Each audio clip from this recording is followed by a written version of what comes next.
从 N75 开始，键圈仿佛已经完全步入了内卷的阶段性大方向。内卷对玩家来说确实是一个值得高兴的事儿，但同时我也相信当下这样的键圈环境应该也会让不少玩家觉得有些平庸甚至无聊。市面上的键盘现在都太同质化了，键帽同质化，轴体同质化，甚至内胆配置也越来越同质化。就在这种环境下，一家新的客制化工作室带着他们的产品加入这个愈发白热化的战争中，无疑还是需要很大勇气的。他们希望用产品自身的特点，在这场战争中夺得属于自己的一席之地。那么今天我们就来看看来自坦森工作室的 OSS 65是否有这个实力。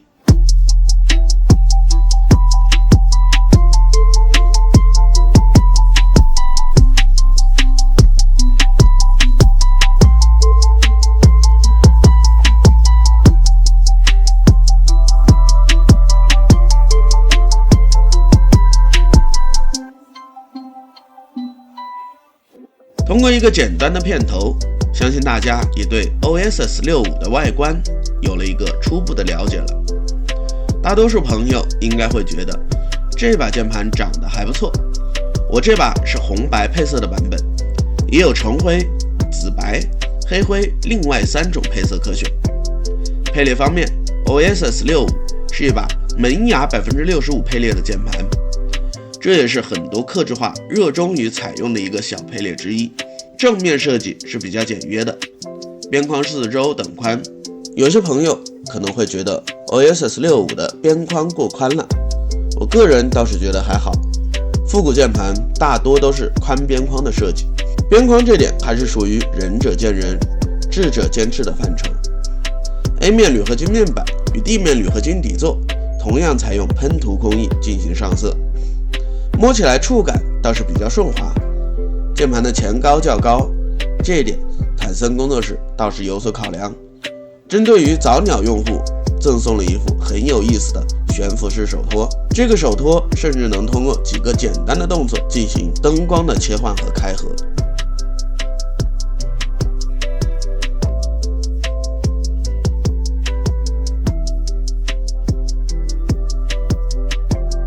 OSS 65的外壳是上下2块铝夹着当中的一块塑料，这样的三明治夹层外壳设计方案做出层次感可谓是水到渠成。前侧塑料中框会往内缩一圈形成视觉差，左右两侧有10分提气的腰线，后侧则是我最喜欢的部分，印着 OSS 的 logo， 整个中框是这种圆润饱满的造型，搭配近似猪肝色的红色，红色的中框与上下铝合金部分很是搭配。可能有朋友觉得当中是一块大塑料，差点意思。我认同这样的观点，但我同时也认为材料并不是客制化键盘的唯一出路。结合 OSS 65本身的售价和这样的外观，我是可以接受的。键盘地面除了螺丝孔位以及防滑贴，就没有其他的设计记忆点了。键帽方面采用的是 OEM 高度的热升华键帽，这套键帽的 PVD 含量肯定是不错的，不然一上热升华肯定就变形了。但这套键帽的遮光性属实一般，关灯使用的话倒是会顺眼不少。当然这个问题我已反馈给坦森方面，坦森方面也承诺后期大货会对键帽这一块进行优化，拆下地面硅胶防滑条，拧下螺丝即可拆开键盘。底部配备了比较厚的开模硅胶底垫进行消音与增重，同时底壳上已安放着容量为4000毫安时的电池，电池容量中规中矩，不过对比一些客制化键盘2350、2500毫安时的电池容量来说，倒是要大多了。键盘内胆通过螺丝固定在塑料中框上，夹心棉、轴下垫以及轴座棉也均已配备。相应填充方面无需有过多担心， PCB 采用横向开槽下灯位 PCB， 同时配备 PC 开槽定位板，轴座采用加达龙轴座， MCU 方案来自于华芬达。有一个我不太喜欢的点，就就是键盘的电源开关在空格下方。用高情商的说法来说，这叫客制化味道十足，但是用起来确实反人类。也有使用同款开关方式的前辈，例如 AC067、艾特65等等，但这并不说明是一种很好的处理方式。也希望后续能够出现一套在客制化键盘上实用性更好的开关操作方案。OSS 65的卫星轴素质表现还不错，没有什么杂音，到手即用没有问题。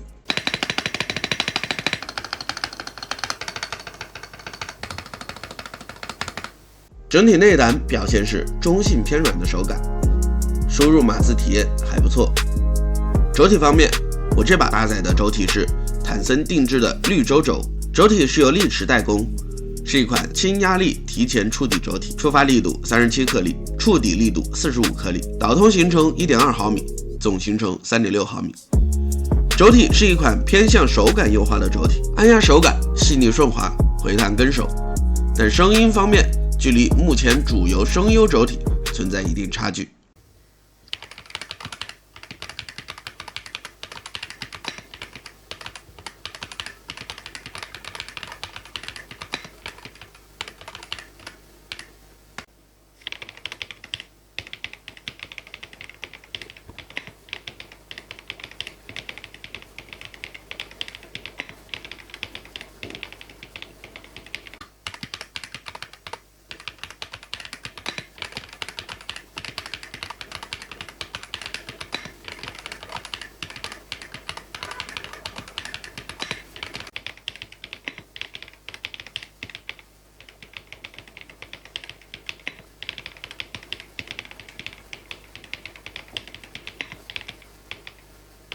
OSS 65是坦森工作室对客制化键盘的第一次尝试，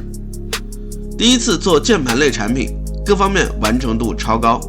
倒真不像是新手的作品。尽管 OSS 65会有一些小妥协、小瑕疵，但这些在 OSS 65如此棒的设计面前都是瑕不掩瑜的。OSS 65应该是我这半年来兴趣延续时间最长的一款键盘，外形设计和叠层结构占有很大一部分原因。同时 OSS 65也推出了成品版本，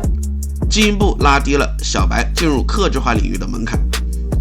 OSS 65给我带来了久违的刺激感，我也会对坦森的下一款产品保持期待。OK， 那么以上就是本期视频的全部内容了。如果你愿意分享你的外设经验，或者有什么不同的见解，也欢迎你在评论区发表，友善参与，热烈讨论。后续的视频将会更加精彩。Stay tuned， 一键三连关注 J 的频道，后续为你带来更多、更有趣、更硬核的外设分享视频。